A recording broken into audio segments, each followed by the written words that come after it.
어제에 이어서 북방왕의 교만함에 관한 예언을 하고 있습니다. 이 36절의 말씀을 제가 한 번 더 읽겠습니다.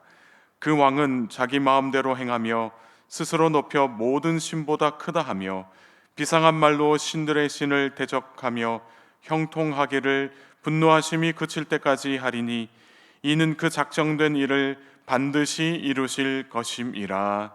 아멘. 북방왕은 막강한 힘을 가지고 자기 마음대로 권력을 휘두르고 있습니다. 그러나 그 누구도 왕의 위세를 꺾을 수가 없게 됩니다. 이렇게 자기 마음대로 이 왕이 하는 대로 아무도 말릴 수 없는 그런 상태가 되다 보니 왕은 교만함에 빠지게 됩니다. 그 왕은 자신이 하나님보다 더 크다고 말하며 하나님을 모욕했다라고 이야기하고 있습니다.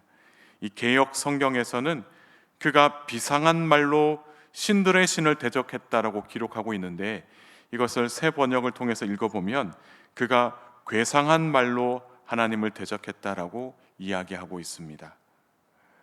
그는 자신이 이 하나님보다 높다라고 이야기를 하면서 하나님은 자신의 어떠한 이 정치적인 이유로 사용되는 그런 신으로 이야기를 하고 또 그렇게 세웠습니다. 심지어 이 안티오쿠스 4세는 이 동전을 만들면서 이 자신의 측면 얼굴을 그 안에 새겨 넣었습니다.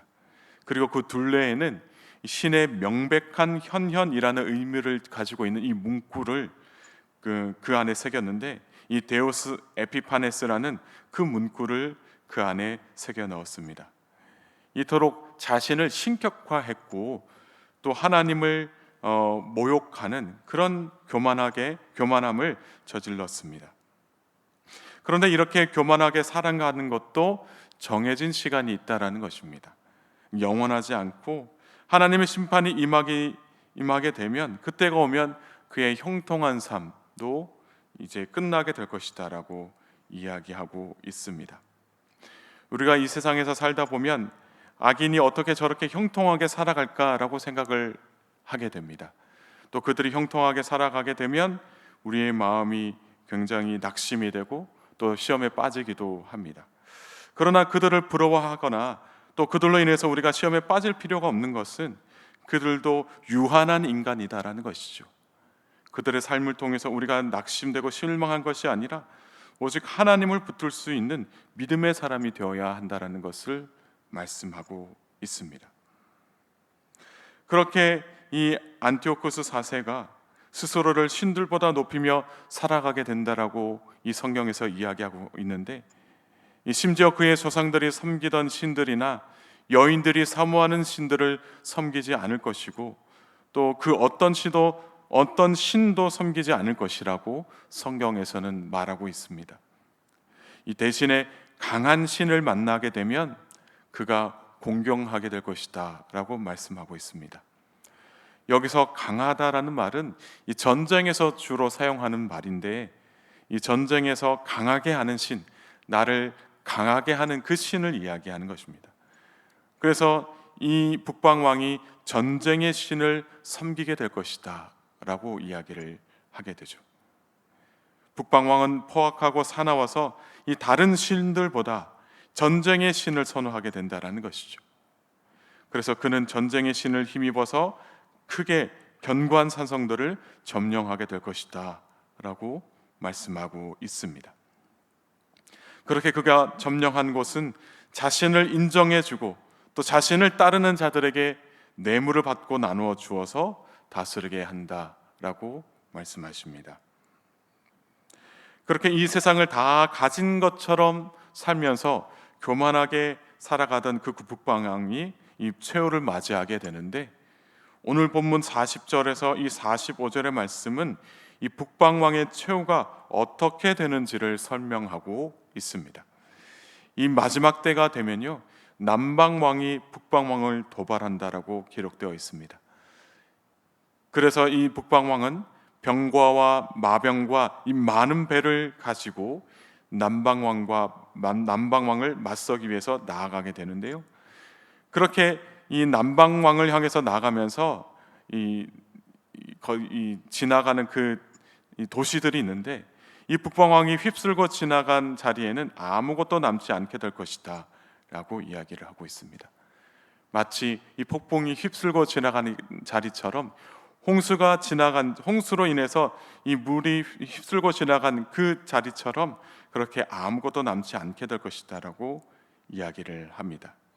이렇게 남방왕이 다스리던 이 애굽의 도시들은 이 북방왕으로 인해서 초토화가 되고 맙니다.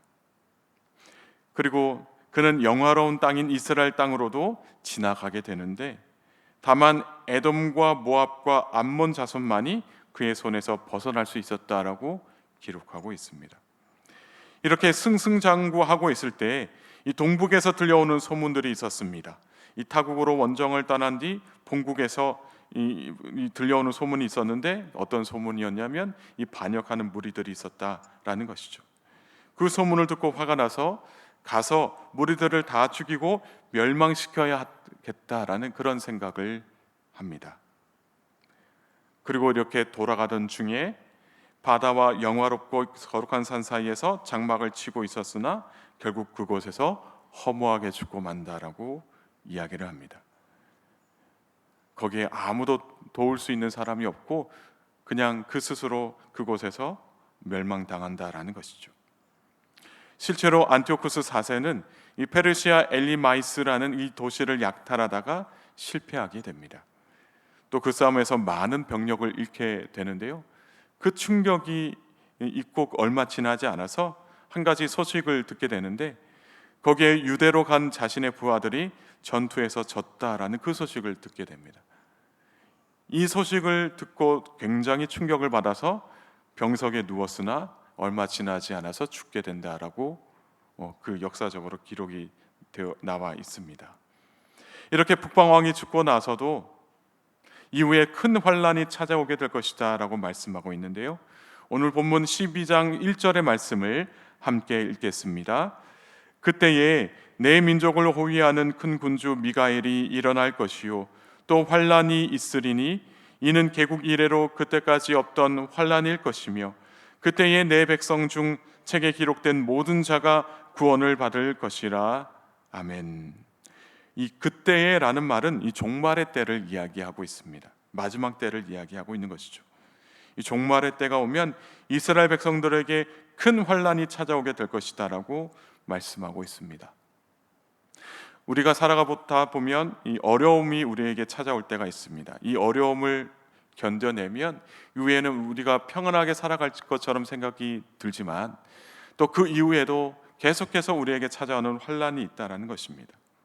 이 환란을 그래도 견뎌내고 그래도 잘 버티고 견뎌내고 지나왔는데 이후에도 그렇게 환란이 찾아오게 되면 우리의 마음이 얼마나 낙심이 되겠습니까? 그런데 우리가 그 가운데서도 이 환란을 바라보면서 낙심할 것이 아니라 오직 하나님을 바라보면서 하나님께서 우리를 구원할 것을 바라보면서 천국 소망을 가지고 살아가라고 이야기를 하고 있는 것입니다. 그래서 환란이 찾아오면 하나님의 백성들은 자신의 믿음을 지키기 위해서 고통을 인내하며 살아가야 한다라는 것이죠.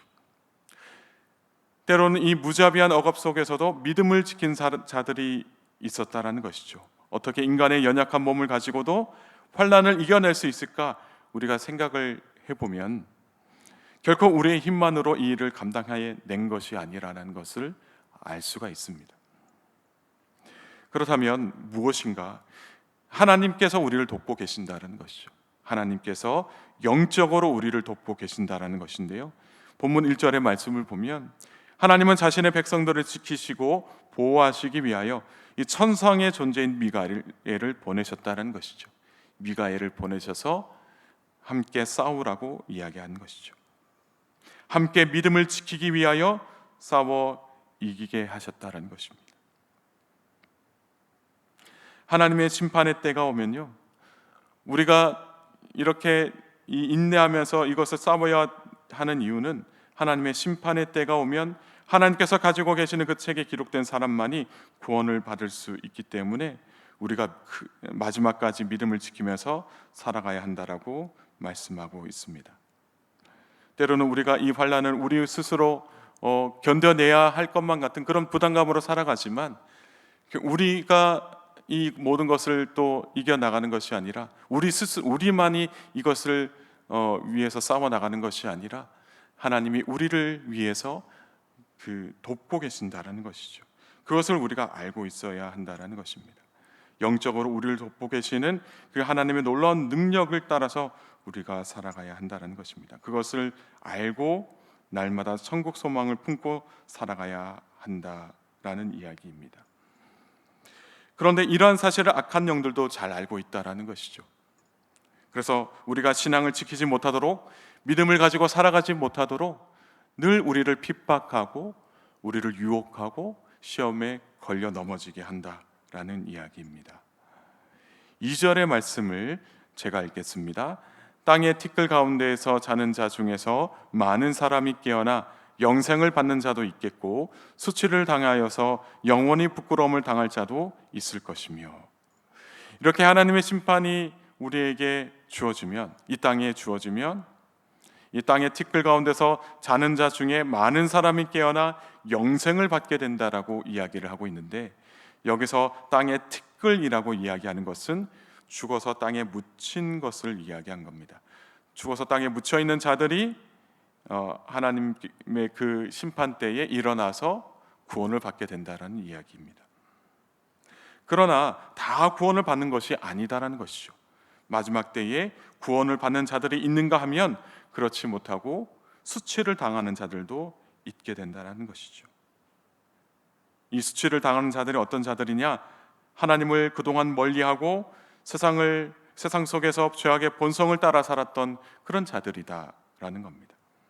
그들은 환난의 때는 잠시 모면했을 것이나 하나님의 심판 때에서는 그 수많은 죄악이 다 드러나서 수치를 당하게 된다라는 이야기입니다.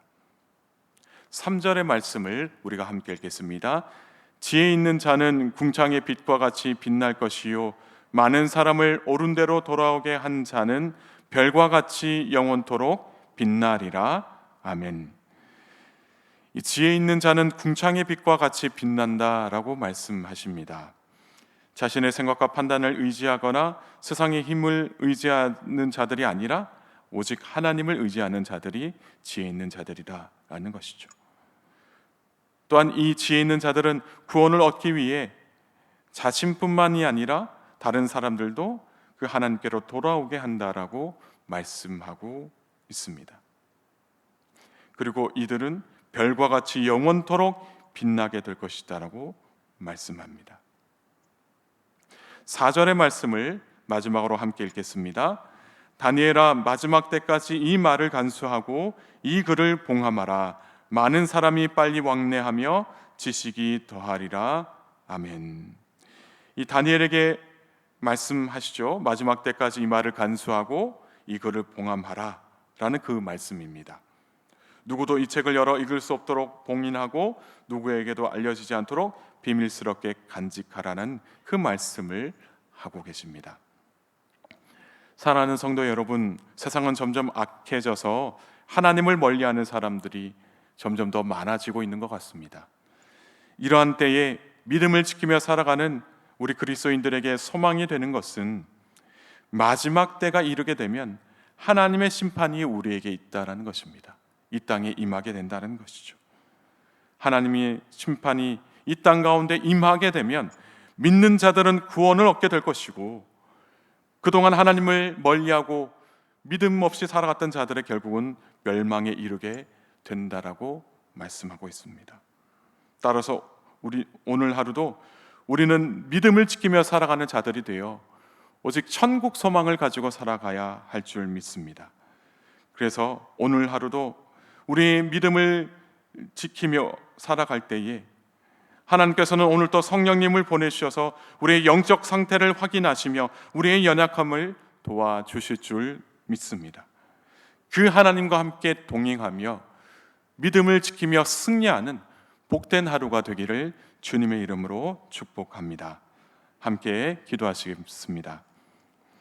역사의 주관자 되시는 하나님 아버지, 오늘도 저희들에게 귀한 말씀 주셔서 감사합니다. 이 새벽에 정말로 저희들이 이 땅 가운데 살아가면서 필요한 말씀을 주셔서 이제는 이 세상을 바라보며 이 세상을 따라 살아갈 것이 아니라 오직 하나님만 의지하며 살아가게 하시니 감사드립니다. 환난이 우리에게 찾아오면 그 환난을 통해서 우리가 낙심하고 시험당할 것이 아니라 그 환난이 때가 이르게 되면 끝나게 될 것을 우리가 늘 기억하며 살아가게 하시고, 또한 이 환난이 끝났다 해서 우리가 안심하면서 안주하며 살아갈 것이 아니라 그 다음에도 이와 같은 비슷한 환난이나 또 이보다 더 큰 환난이 우리에게 찾아올 것을 알고 그것을 대비할 줄 아는 믿음의 사람들 될 수 있도록 은혜 베풀어 주옵소서. 그러나 아버지 하나님, 환난을 통해서 우리가 낙심되거나 또한 우리가 정말로 힘들어지는 것이 아니라 더욱 하나님을 의지하며 살아가는 복된 그리스도인들 될 수 있도록 역사하여 주옵소서. 그래서 우리가 정말로 인내하며 믿음을 지키며 살아갈 때에 우리를 도우시는 그 하나님을 날마다 신뢰하며 살아가는 그리스도인들 될 수 있도록 역사하여 주옵소서. 주님, 우리가 정말로 이 땅 가운데서 오직 하나님께서 우리를 돕는다는 것을 늘 기억하며 살아가게 하옵소서.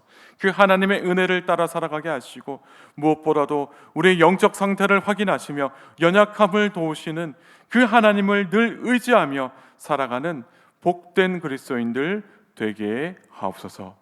사랑하는 교우들, 오늘 하루도 믿음을 지키며 살아가길 소망합니다. 있는 자리에서 승리하며 살아가게 하시고, 있는 자리에서 인내하며 살아가게 하시고, 있는 자리에서 하나님과 함께 동행하며 승리하며 살아가는 우리 모든 교우들 될 수 있도록 은혜 베풀어 주옵소서.